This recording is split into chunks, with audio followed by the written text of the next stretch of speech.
Et c'est l'heure de retrouver l'invité du journal.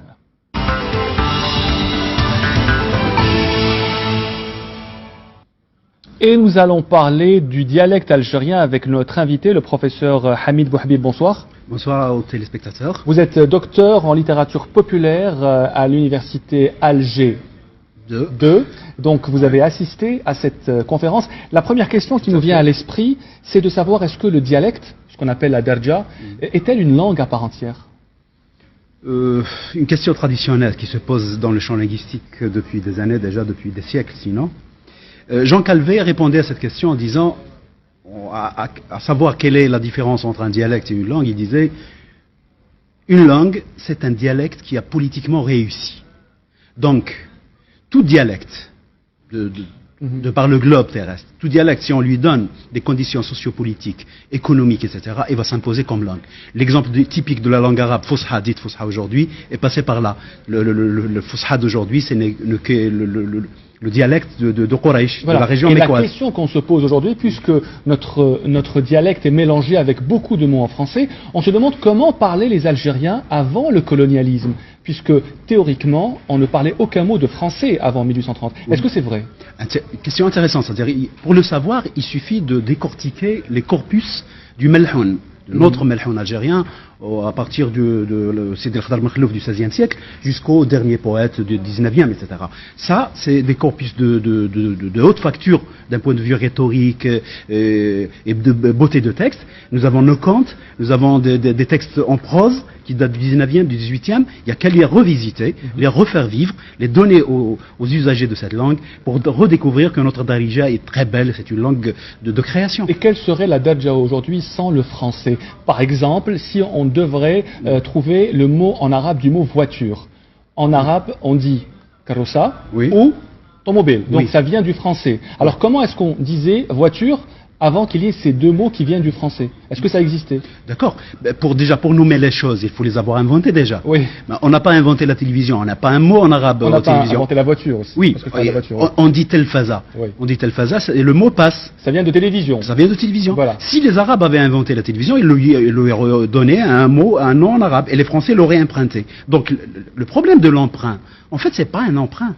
C'est pas un problème plutôt, c'est un enrichissement des langues mutuelles. Le français, 30% du français vient ou bien de l'allemand, ou bien du grec ou du latin. Donc les Français ne sont pas complexés pour on veut. Mais cette darija, le mot darija c'est quoi? Si on recherche l'étymologie, darija, ma daraja alayhi nas.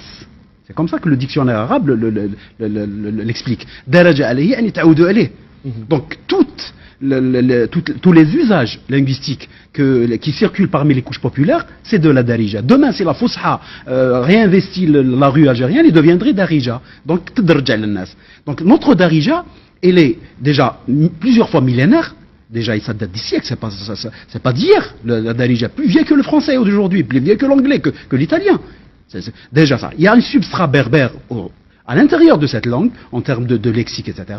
Mais, du point de vue de sa morphologie, du point de vue de sa phonétique, de phonologie, etc., il emprunte beaucoup à l'arabe classique, mais avec des particularités phonétiques et d'usage algérien. Ce qui m'amène à vous poser cette question, est-ce que la darja a ses règles, ou est-ce qu'elle devrait avoir des règles aujourd'hui? Écoutez, les règles, si on revient un petit peu à l'histoire, la grammaire qu'on appelle maintenant nahou, l'arabe fusha a une grammaire.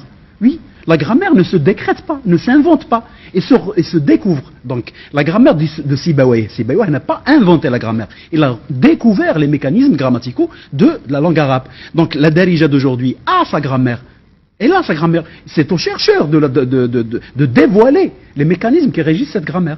Donc, toute langue a une grammaire. Il y a beaucoup d'Algériens qui se posent une question, pourquoi est-ce que dans les chaînes de télévision algériennes, on ne présenterait pas, par exemple, les infos en darja au lieu de l'arabe officiel? Est-ce que la chaîne El Bahja, au début, avait commencé en darja avant d'être arabisée? Est-ce que l'arabisation est l'ennemi de la darja, M. Bouhabib? Pas du tout. Non? Et là, on ne comprend pas, les Algériens ne comprennent pas. Pourquoi en communication, maintenant peut-être dans la recherche, dans l'école, à l'école, etc., on peut parler de Fusha. Mais pour communiquer avec les gens, il y a une info qui se déroule. Tu t'adresses aux Algériens. Tu leur parles dans leur langue, c'est ça l'intérêt. Et donc, si les Marocains le font, les Tunisiens le font, et les Libanais le font d'une façon ostentatoire, etc., les Égyptiens le font, sont complexes. Le président égyptien parle aux Égyptiens en dialecte égyptien. Et ils sont complexes. Nous, on a une certaine haine de soi, un mépris de soi. Est-ce que le dialecte algérien ou le dialecte arabe devrait être enseigné à l'école, selon vous? Selon moi, oui. Et c'est mon combat, c'est un combat de mes camarades depuis des années. À l'époque des années 80, on disait tamazir et les langues maternelles. Toutes les langues maternelles des Algériens. C'est-à-dire un peu de considération aux Algériens. Quand on leur parle, la langue maternelle, il n'y a aucun complexe à parler de cette langue maternelle, qu'on aime, qu'on chérit, et c'est une langue de création.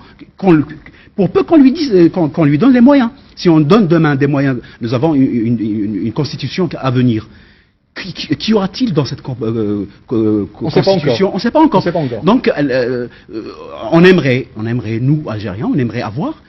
On parle d'identité algérienne, d'accord, l'identité, les tawabit, comme ils disent, etc. Mais les langues maternelles, le darija algérien, c'est l'une des matrices essentielles pour cette identité. En l'ignorant, on ignore une très grande part de nous-mêmes. Docteur Hamid Bouhabib, merci d'avoir été notre invité. Vous êtes professeur de littérature populaire.